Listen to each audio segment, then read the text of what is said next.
In 2023, the sound of horses' hooves echoes once more in Clonmel's streets. As a group from the Care Social and Historical Society and friends, in various old and new horse-drawn cars, celebrate Charles Bianconi's famous attempt over 2 centuries ago to set up a low-cost transport system between the towns, starting with Clonmel to Care. When Charles first tried out the trip in 1815, there were no passengers to be found.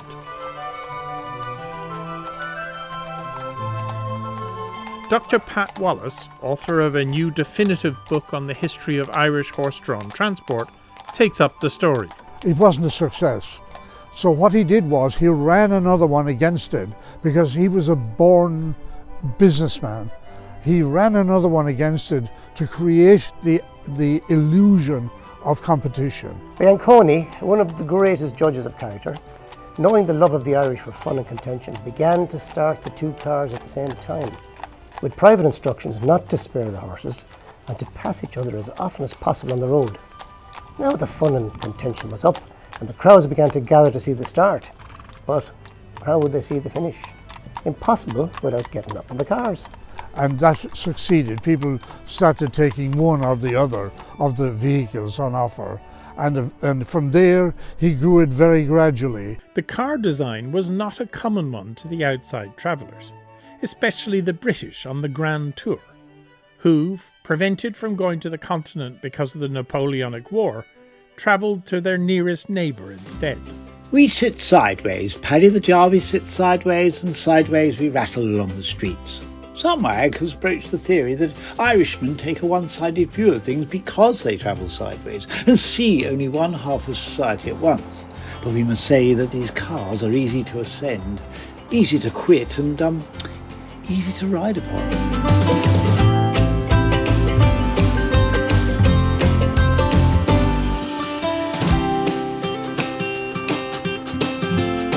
Running this first car to Care was such a success that Bianconi decided to open routes to other local destinations, and so his network began to grow. One of his first major lines that he opened was Clonmel to Limerick. Limerick was the first big place, apart from Waterford, that his soon-to-be network touched upon. Bianconi soon had a small fleet of 2-wheeled jaunting cars pulled by single horses based in Clonmel. The people soon got accustomed to the convenience of the cars. They also learned from them the uses of punctuality and the value of time. The idea also of adhering to a timetable.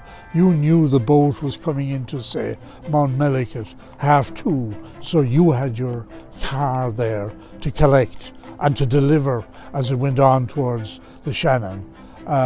It's the beginning of organised public transport on a local scale. That's the contribution of Bianconi. At the height of his fame, he was in Limerick one morning supervising the departure of one of his coaches for Dublin, when a messenger arrived informing him that Lord Inchiquin wanted a seat and would arrive in time.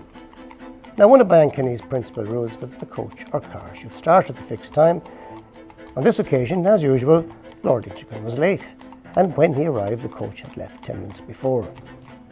Of course, his high and mighty lordship was in a towering passion, and turning to Bianconi, he shouted, "Did I not send my servant to inform you I was coming?" "Yes, my lord," said the erstwhile fine Italian, "but the car was advertised to start at 9 o'clock. It went to the minute, and my cars never wait."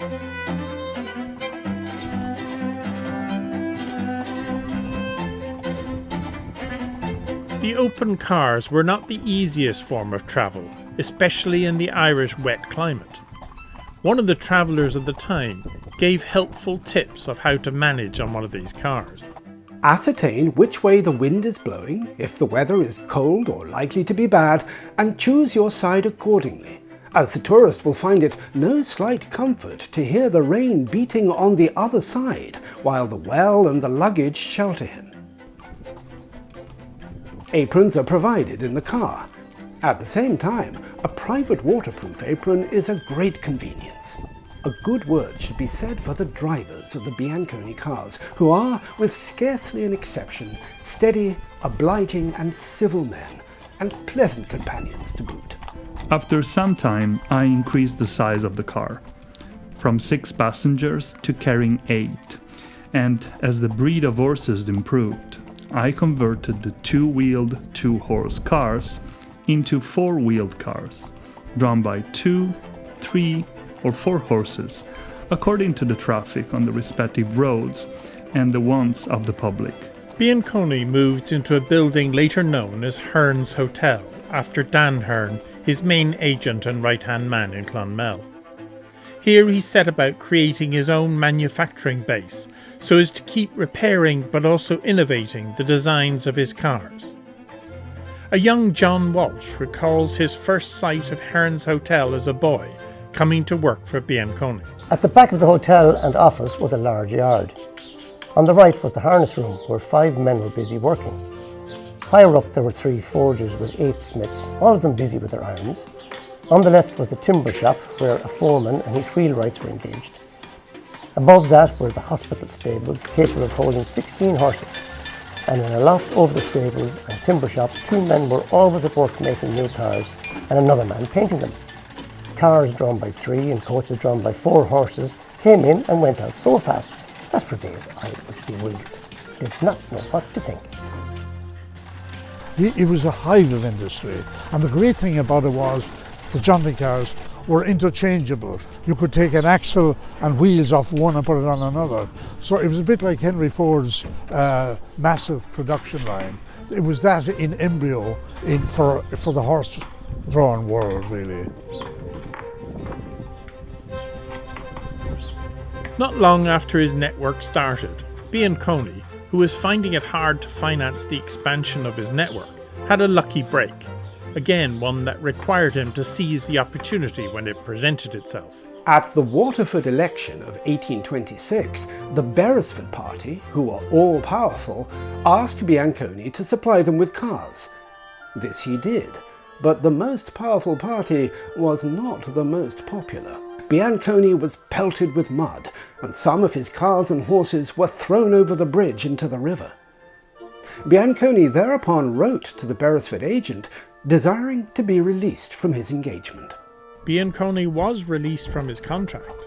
He then was engaged immediately by the other side, O'Connell's party, who he then helped to win the election, and was paid £1,000 for car hire. This allowed him all the capital he needed. With his success in business came the chance to marry. This he did in 1827 to Eliza Hayes, some 20 years his junior. After his marriage, my father's car business prospered rapidly. He felt the land hunger strong on him and was nearly purchasing a nice property. But speaking to the Liberator about his plans, Daniel O'Connell, in a friendly way, pointed out to him that he could not purchase land, as he was yet an alien in the country. His marriage to an Irish woman, the birth of his child, his increasing business, and his avowed intention of always living in Ireland were all excellent reasons for his application being successful. Bianconi would eventually become an Irish citizen in 1831. He could now legally own land. So after renting for 6 years in Hearn's Hotel, he then purchased an old Charterhouse school, which he renamed Silver Springs, just outside Clonmel. It was discovered after he bought Silver Springs that the deeds would not allow Mass to be said under the roof. He promptly replaced the roof. In 1832, Bianconi heard news that his father had died, and he left on one of the 3 trips he would make in his lifetime to Italy, to dole out his inheritance and be, as Mary described, a benevolent rich uncle, but then return to his adopted home in Clonmel.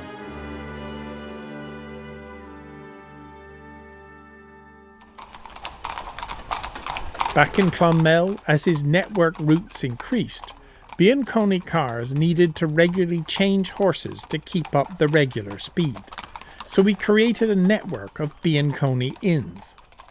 Places such as the recently renovated halfway house that still proudly remembers its Bianconi roots. These inns were places of rest, entertainment, and of course profit from the weary passengers.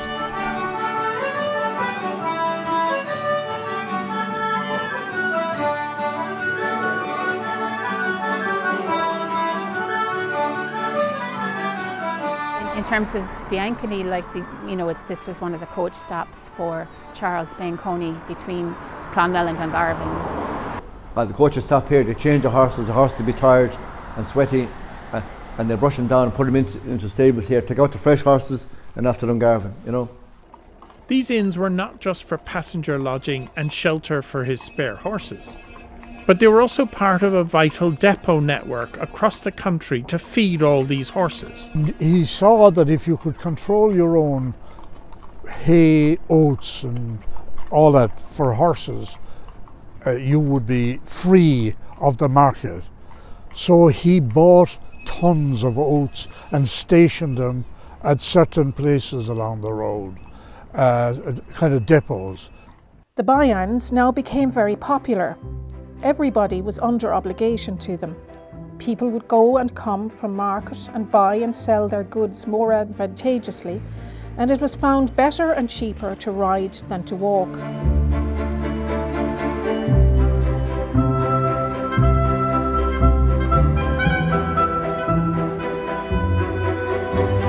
The biggest way of all that Bianconi was able to expand was his alliance with the Irish Post Office. The Post Office was the making of Bianconi. One aspect of the Post Office application was Bianconi's difficulty in describing his cars to the British. So he wrote to a young son of one of his previous lodgers to ask for his help, one Michelangelo Hayes. He wrote to me asking me to make a few drawings of them and send them over to him at once. I was only a boy at school at the time, but I complied with his request and sent him the drawings. He told me afterwards that they answered his purpose admirably. These drawings were turned by Bianconi into commercial prints and put on sale, to great success. Michelangelo Hayes would also go on to design a wheel logo, which was used by Bianconi on all his offices. The key to Bianconi is his sense of marketing. He's Ireland's first marketing genius, and we've had many, including in the transport industry, but nobody could touch him. On the backs of all his cars, the names of the larger towns in the various parts of Ireland to which his lines extended were conspicuously set out in gold letters upon a red ground. The cars were well turned out, the manufacture was excellent, and they were handsomely painted and highly varnished. When Bianconi was asked by the Select Committee on Postage, "Do the opposition cars started against you induce you to reduce your fares?" his answer was, "No, I seldom do. Our fares are so close to the first cost that if any man runs cheaper than I do, he must starve off, as few can serve the public lower and better than I do." Then, in the later 1830s, he printed a little timetable, a 30-page timetable. That's all innovative marketing of the highest quality, and that's Bianconi. That's the key to him. His rule was a patriarchal despotism. His orders were to be obeyed without a murmur of dissent. He had a horror of men who asked why and wherefore. Provided that he was obliged briskly and thoroughly, he tolerated a considerable liberty of speech. His great reliance, however, was placed upon spies. These official spies were always on the road. They were supplied with money to pay their fares and to tip the drivers. But the drivers were not often caught napping. It was a war of stratagem and artifice into which the Irishmen enter with peculiar delight. These very much dreaded officials, as my father's clerk styles them, had to report the number of passengers, which was invariably compared with the number marked on the way bills. They also reported upon the state of the horses, of the harness and the vehicles, the behaviour of the agents, drivers, helpers, and especially the demeanour of the agent towards the public. Civility, attention and punctuality were always rigidly enforced, and anything calculated to offend the public was always punished. Step by step he enlarged the scope of his operations until by the year 1843 he had cars on most of the great roads in Ireland, to Ballina and Belmullet in the northwest, to Galway and Clifton in the west, to Tralee and Carrick-Sibeen in the southwest, and so on. My father was never at home for more than a week at a time, and when he was with us, his business was all-pervading. Way bills and account books strayed into every corner of the house. His bedroom was full of them, and in spite of my mother's threats, they could not be kept out of the drawing room. When he wrote very fast, and generally very illegibly. With the coming of the railways, initially in Dublin, then expanding outwards, one would assume that it meant the end of Bianconi's cars. But far from it. He's such a clever transport man. He invests in the railways. He put money into the railways, particularly the one from Limerick to Waterford. He put money into that, but he spotted the chance with railways. The railways were going to do terrible damage, which they did, to the mainline stage and mail coaches from Dublin. But they still needed feeder services to deliver passengers, to collect passengers. So Bianconi thrived in the 1850s and 60s with the railways. Notwithstanding this falling off of business with the extension of railways, I still have over 900 horses, 35 two-wheeled cars traveling daily 1,752 miles, 22 four-wheel cars traveling daily 1,500 miles, 10 coaches traveling daily 992 miles, making in the whole 67 conveyances, traveling daily 4,244 miles. Another consequence of this change is the growth in the use of cars in the pursuit of tourism. The history of Irish tourism is definitely developing, but we can see if we look at the newspapers that Bianconi is part of this growth in maybe what you'd call package tours. They also opened the magnificent scenery of Ireland to tourists and enabled them to visit Bantry Bay, Killarney and the wilds of Connemara in safety all the year round. Killarney, for instance, to this day is in premier place. Now Bianconi helped all that. I always remember what I heard O'Connell say at a meeting for the repeal. What better Chancellor of the Exchequer could we require than my friend Charles Bianconi? It would be easy to show from the Liberator's correspondence what a high opinion he had of Bianconi's abilities, and the work he did in his time for the comfort and convenience of the people of Ireland, in running cars everywhere through the land. Bianconi also took an active part, now as a rich man, in the charities and where the Catholics were allowed in political office, serving twice as the mayor of Clonmel. And when you look at all the scrolls here in the chamber, you're going back to the 1400s or whatever, all those names to natives of Clonmel would be mainly the big landowners of the day. So it was probably a great thing that someone like Bianconi managed to come here, and you had to be voted in by the business people. So it would have been much harder to be elected mayor back then, especially if you were not from the area. His second year as mayor coincided with the onset of the famine. By now he owned a large estate near Cashel called Longfields and was running soup kitchens for the starving and providing work for whoever wanted or could manage to work.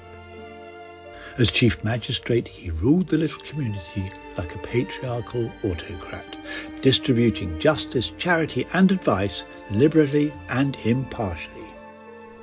Bianconi founded, with Daniel O'Connell, the National Bank. He served as a Justice of the Peace and Deputy Lieutenant of County Tipperary. He was a major supporter of the new Catholic University and other major Catholic charities. So popular did Bianconi become that when he lost the contract for the carrying of the mails, a mob of 10,000 gathered outside the GPO in Dublin to denounce the Postmaster General. Armed dragoons had finally to intervene in order to disperse the multitude. His connection with Daniel O'Connell was not only due to his admiration for him, but Bianconi's son married Daniel's granddaughter, and Daniel's nephew married Mary Bianconi, his youngest child.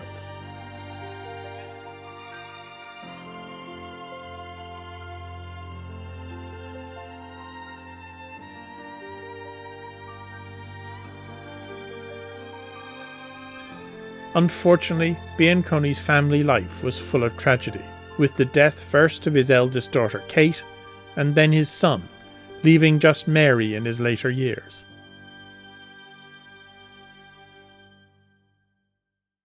I've often sat with him in his carriage driving along the roads through his own property, and which very roads he had often walked in former years, when all his worldly goods were carried on his back. Surely a feeling of pride and exultation was allowable in such a man, as he looked around upon his own fields and talked of his struggles of former times. After many successful years, notices were sent out in 1867 to denote the ending of Bianconi's network. About 3 years before his death, my father got a slight paralytic stroke, which made him rather more unable to help himself, and which in some measure affected his speech, but in no way damped his indomitable energy. To the very end he continued to go about, and at the very time of his death he was engaged in the purchase of land. He did not bid us goodbye, and I have no last word of tenderness to recall. His face was calm and placid, and at last he passed away very quietly.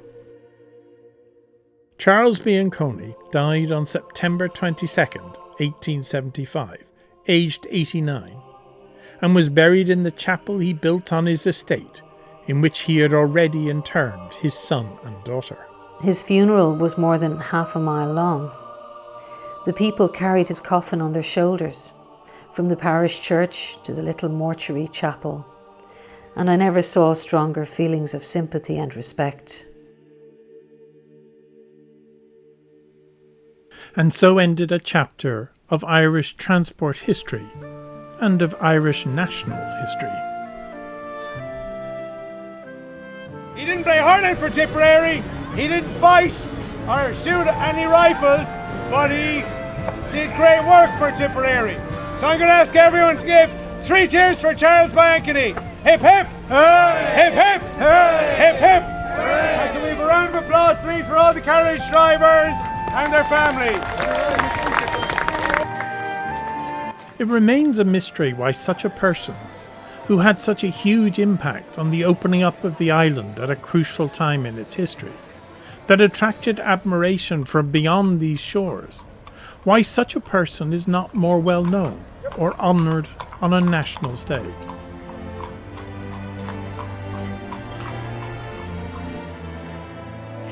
Like, it's really difficult to say. Maybe it's because he's a migrant, maybe it's because the 19th century has gotten less attention than perhaps the 20th century more recently.